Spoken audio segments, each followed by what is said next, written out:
Hello, my friends. So, by now, almost everyone is familiar with a few terms that originally come from ancient wisdom traditions of the East, from India, etc. So, right now, if you go to the English language dictionary, you will find translations and definitions of things like karma, dharma, avatar, etc.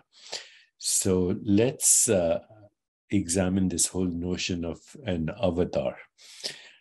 In Hindu mythology, the avatar is the descent of a deity to the earth in an incredible genius supra-consciousness form or some manifest shape. And that descent of a deity is the incarnation of God. And so that is what the definition is in mythology of an avatar. There's a very good story of Ram. Ram is the incarnation of God in the Puranas, as is Krishna. And even Jesus is considered in those traditions an incarnation of God, as is the Buddha and many others. But forget that for a moment. When Ram goes to visit the great yogi Vasishtha, who's a great seer, a great sage, as is customary in Indian traditions. Ram, who's a young boy, he bows down and he tries to touch the feet of his guru. But the guru withdraws. He says, "Stop, don't do that." Little Ram says, "Why?" And Vasishtha, the great seer, says, "You don't have to touch my feet, you're God."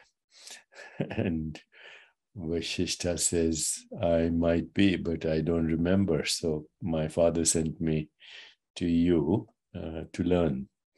So the great seer, the great yogi, the great sage then takes Ram through a course so he can remember that he's the incarnation of the divine, that he's an avatar of the divine. Let's go a little further right now. In today's digital technology, an avatar is a static or moving image or other graphic representation that acts as a proxy for a person or is associated with a specific digital account to identify, as on the internet. We all use avatars, right? Especially now in the metaverse. These are symbolic representations of who we think we are. And they can transact for us and they can have relationships with other avatars, etc. Why am I going through all this? Because I want you to understand, I hope, not just intellectually, but also experientially, that we are all incarnations of the divine, whatever we want to call the divine, God, Ein Sof, Allah, Brahman, the infinite formless being, non-local awareness, dimensionless, infinite, all whatever that it is, that fundamental ground of existence, is what is modifying itself as you, me, our minds, and everything that we experience perceptually. We've discussed this many times before. But right now, let's go into this question. Where is experience happening? Where is this experience happening? Where is the experience of you, or what you think you are, occurring right now? Where is, for you, Deepak and Deepak's voice being heard? Where for you is the seeing of Deepak being processed? Where in you is this computer screen that you're facing, or your little iPhone?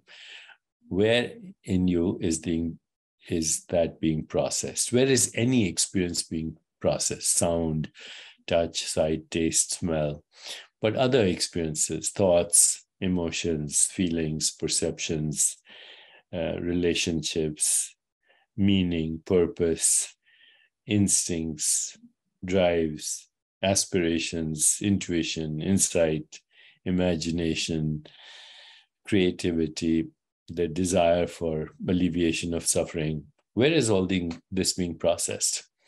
Where is this experience right now being processed? And the only answer is it's being processed in consciousness. Okay.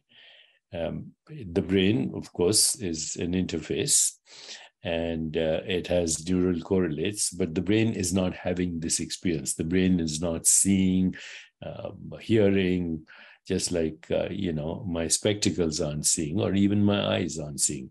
Those are instruments of observation. So where is experience happening all the time, whether it is perception or cognition or thought or feeling or emotion or any of the things I mentioned, all experience is processed in consciousness.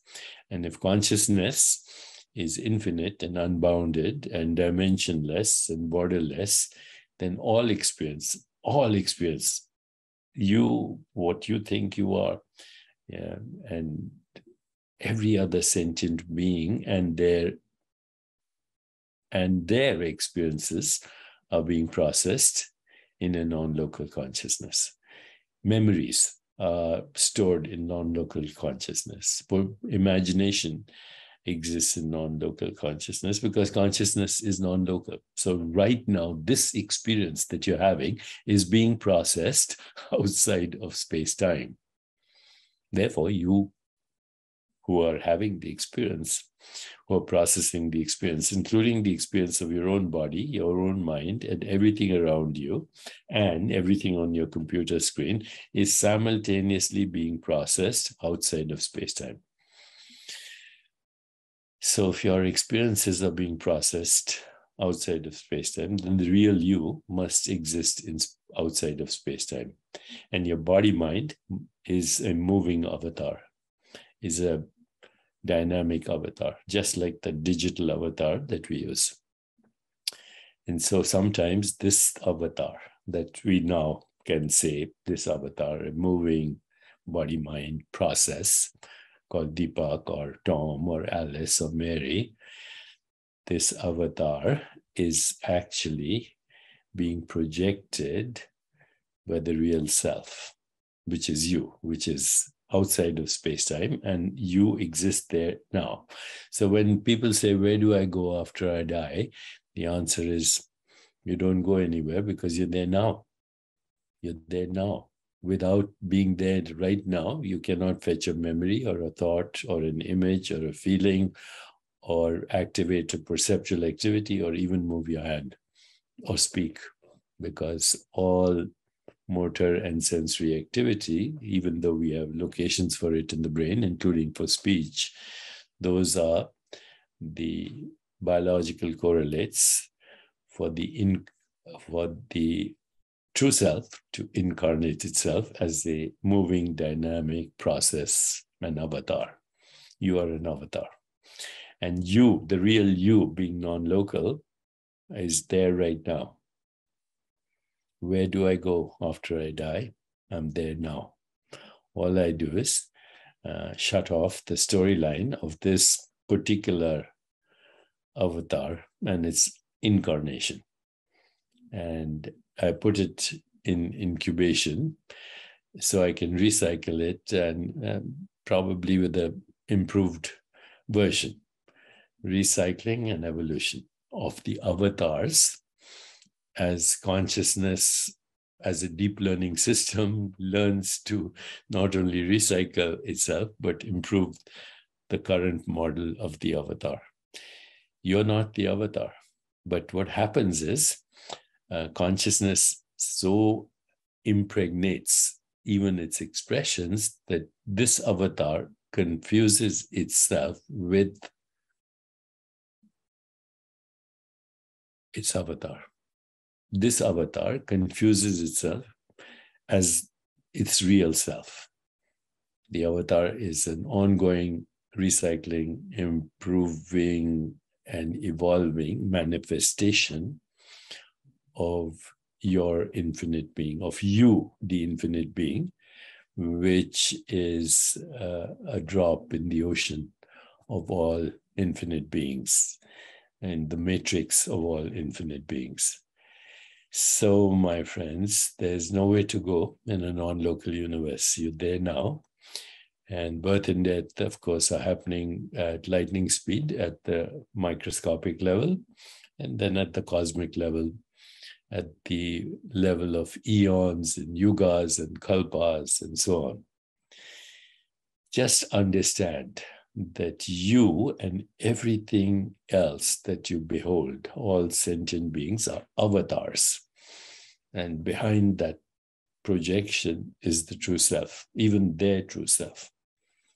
You know, Rumi talks about this in one of his poems. He says, this is not the real reality. The real reality is behind the curtain. There's something or someone or some awareness or some God that looks after us from behind the curtain. In truth, we are not here. This is our shadow. So don't confuse yourself with your shadows or your changing avatars. Once you know that you are that field right now of infinite awareness, that even these words are coming from there, that these words are being heard there, then you will be free as the cosmic alchemist to manifest yourself in infinite versions of yourself, all moving avatars in the metaverse. But I'm not talking about the metaverse that right now technology is talking about. That also is a very interesting, by the way, very interesting extension of the virtual reality that we as avatars are already in. But the real reality is behind the curtain, and it's infinite and formless. And when we ground ourselves there, then we know that we never leave home. We never leave home. This thing evolves from fertilized egg to zygote. It has different journeys. Like think of the avatar as a changing passenger on a train with lots of baggage. And as the journey starts to end, the baggage starts to get unloaded. And then when you arrive at your destination, you know that's where you started from.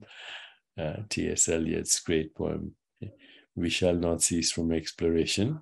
And the end of our exploring is to arrive where we started from and know the place for the first time.